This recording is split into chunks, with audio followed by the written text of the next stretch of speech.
How to operate the washing machine.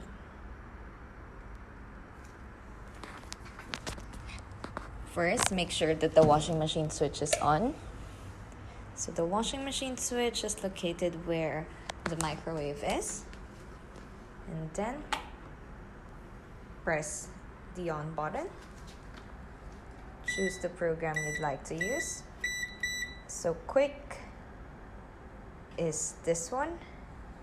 And this is cotton. Spin, drum. So choose the quick one.